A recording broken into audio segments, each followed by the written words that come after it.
Ben çocuğu İmam Hatip'te okuyan bir öğrenci velisiyim. Bu sene Diyarbakır'da 7 İmam Hatip okulu açıldı. Ortaokulu açıldı. Biz bunların açılmasından dolayı çok memnunuz. Aile olarak çok memnunuz.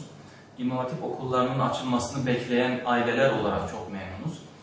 Diyarbakır Milli Eğitimi de bu manada çok güzel işler yaptı. Çok güzel hazırlıklar yaptı. Ve biz de bu İmam Hatipler içerisinde en uygunu hem adresi olarak hem çalıştığımız iş yerine, evimize yakınlık olarak en uygununu tercih ettik.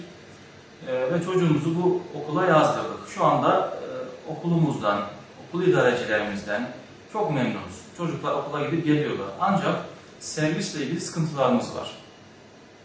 Bu sıkıntıları da henüz 2. veya 3. haftasındayız mesela eğitim öğretim yılının. Daha giderebilmiş değiliz. Sıkıntımız daha çok okulun eğitim saatleriyle ilgili. Yani sabah 7.30'da bizim okulumuzun eğitim saati başlıyor ve öğleden sonra 2'yi 10 geçe 14.10'da sona eriyor. Bu saatte hizmet veren servis biz bulamadık. Şu anda sıkıntımız bu. Çocuklarımızı, kendi çocuğum ve komşumun çocuğunu her sabah komşum kendi özel aracıyla okula bırakıyor. Üçkuyular gibi uzak bir mesafeden çocuğu okula getiriyoruz. 10-12 kilometre kadar bir yolumuz var. Komşumuz çocuğu sabah okula bırakıyor. Öğleden sonra 2-10 gece civarında da ya ben müsaitsem gidip çocukları okuldan alıp otobüs durağına teslim edip otobüs durağından eve göndermek suretiyle gönderiyoruz.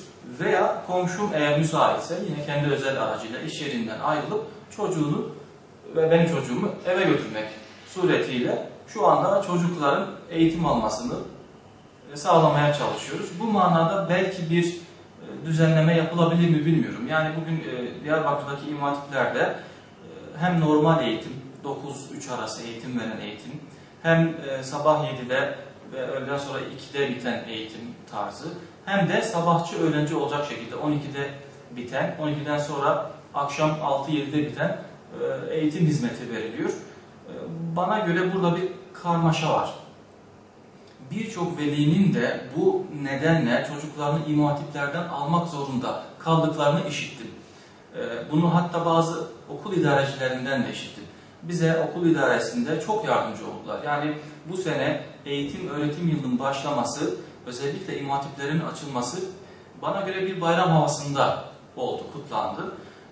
Karşılıklı olarak sevgi, barış, kardeşlik içerisinde biz bu şeyi yaptık, sağladık yani hem aileler olarak hem eğitim camiası olarak sağladılar. Fakat bana göre Diyarbakır Milli Eğitimi bir kez daha gözden geçirmeli eğitim saatlerini ve biraz daha henüz işin başındayken ailelerin, aynı zamanda öğretmenlerin mesai durumuna göre bir düzenleme yapmalı. Bazı okullar birbirlerine çok yakınlar. Kendi aralarında belki bir sokak mesafe olan okulların biraz daha fiziksel şartlarının geliştirilerek ilkokulu ayrı, ortaokulu ayrı şekilde olacak şekilde bir düzenlemeye gitmeleri veya buna benzer başka türlü formüllerle ki ben inanıyorum, şu anda da biliyorum ki benim okulumda, benim okul idarecilerimin, eğitimcilerin bununla ilgili çözümleri var.